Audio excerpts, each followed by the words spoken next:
Ravens preseason is just 4 days away. This Thursday at 7 p.m. Eastern time, they will be taking on the Indianapolis Colts. So until that happens, I'm going to be making these kind of preview videos talking about players that I think are going to be incredibly important for the Baltimore Ravens and Ravens fans to watch. Now, if you want other videos, please comment your questions down below. Joshua and I will try and get a recording in this week before the preseason game. But if we don't worry, we will be going live before and after the Ravens preseason game to preview the game and then also recap and talk about all the big storylines, all the big plays, and all the big rookies and, camp battles, player battles that we want to talk about. So it should be a lot of fun. We love doing it for the preseason because that's really when a lot of the analysis comes in, talking about, these backup players and who's contending for different spots. But the first two players that I want to talk about is Teddye Buchanan and Jay Higgins. Before that happens, though, I want to thank you guys because we did hit 5,000 subscribers last week, which was before the preseason, which was our goal, our updated goal, because the original goal was hit it before the season starts. But then we switched it to preseason. We still got it. So thank you all so much for getting to the 5,000. It's only going to be up from here. And let's jump right into it. So if you didn't know, the Baltimore Ravens, kind of big weak point, in my opinion. So people have argued in the comment section, respectfully argued in a good way, different positions. But I feel like the biggest question mark I have for this Ravens team is going to be the will linebacker position, right? We don't know who's going to be the starter. The assumption is it will be Trenton Simpson. I've made videos talking about Trenton Simpson. I think he's going to be a really important piece for this Ravens team because he has the size, the speed, and just the experience to play at the NFL level. But that doesn't mean he's going to win that job without any competition, okay? Teddye Buchanan out of Cal and Jay Higgins out of Iowa are absolutely in the race for potentially being starters or at least contributors at that linebacker position. And Jay Higgins, as much as I love Jay Higgins, right? I talked about him in the pre-draft process. He was one of my favorite linebackers in the draft class. I couldn't like contain my excitement when we signed him as a UDFA. Yes, I think he's very good, but he's still battling to make the roster. Okay. This is not something where Jay Higgins has a lockdown roster spot. So when you're looking at players that need to play well in the preseason, Jay Higgins is a huge player to look at, not just at, how he's playing at linebacker, but how he's performing on special teams. Because as a linebacker, how he does in punt coverage, kickoff coverage, that's going to be crucially important for whether or not he's actually able to make the 53-man roster. The benefit is we do know that the Ravens love their UDFAs. They basically kept one every single year. And Jay Higgins is kind of my pick for the leader in the clubhouse, I guess you could say, as to players that can make the roster. When you look at the linebacker chart, this is according to our lads, but the Ravens linebackers are Roquan Trenton, obviously. Tavius Robinson's kind of an outside backer. I wouldn't consider him a covered backer, though. Teddye Buchanan, Jake Hummel, Jay Higgins, William Kwenku, and Chandler Martin.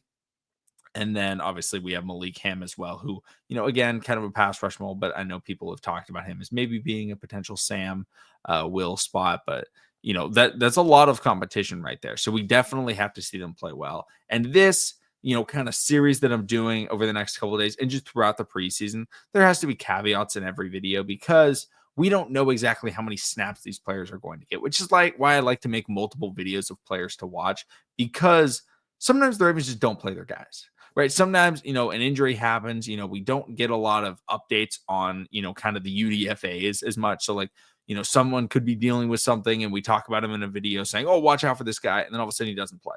So this is under the assumption that everybody plays. These are kind of the two guys that first come to mind as to who I'm going to be watching. So I just want to get that caveat out there before Thursday happens. And like, for some reason, Teddye Buchanan doesn't play and people start blaming me. And I'm like, whoa. I don't have the starting lineup. I don't know how many snaps they're going to play, but if they play, these are the players I'm watching. Now, Teddye Buchanan, I feel like has a lockdown roster spot.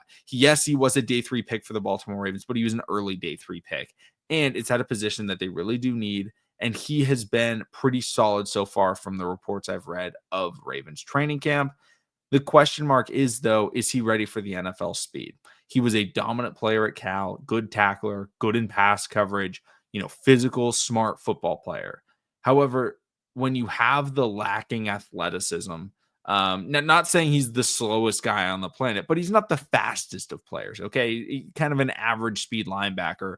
It can be very difficult to translate to playing right away at the NFL level. When you look at the players that have come in at the linebacker position and been dominant right away, You know, it's typically been guys with either super high pedigrees in college, right? Kind of a CJ Mosley type.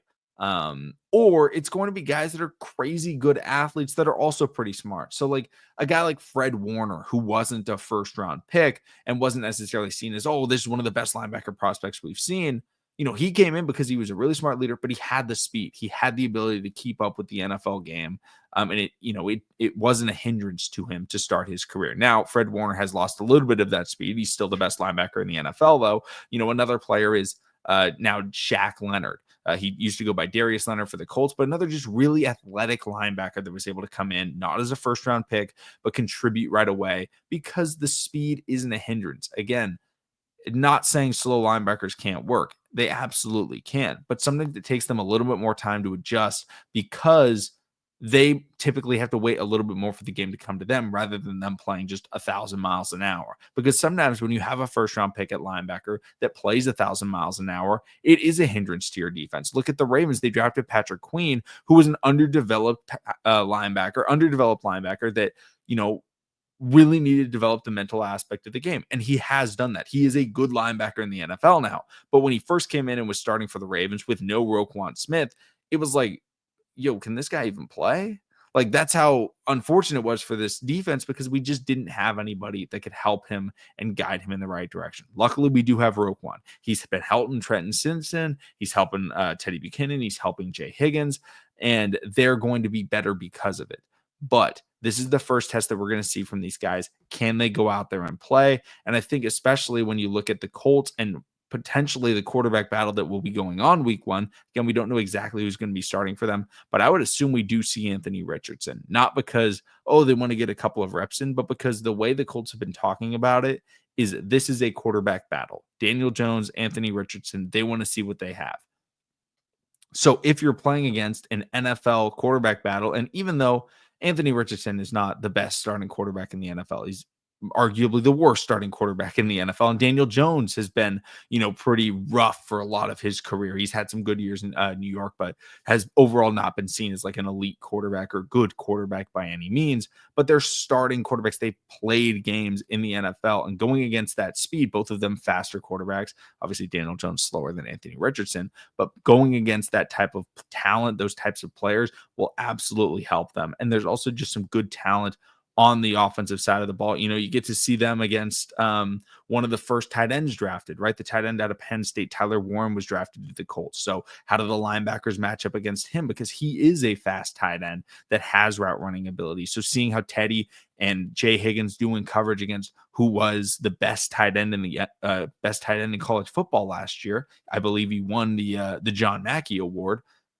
Seeing how they perform against that will be beneficial. So I'm looking at the tight end position. That's kind of the biggest thing I'm watching out for. But I definitely will make videos about other Ravens rookies because I am excited to see Fubb. I'm excited to see Mike Green, Malachi Starks, Longer Beam, Bilal Kone, if he's able to play. I think he's dealing with an injury right now, so I wouldn't expect him to. But I'm really excited to see a lot of these guys play. Let me know in the comment section down below what players you want me to talk about next. And if you have any other questions talking about Tyler Loop was great at practice today, 6 for 6, had a 60-yard field goal as well. 56 yards was another kick that he made.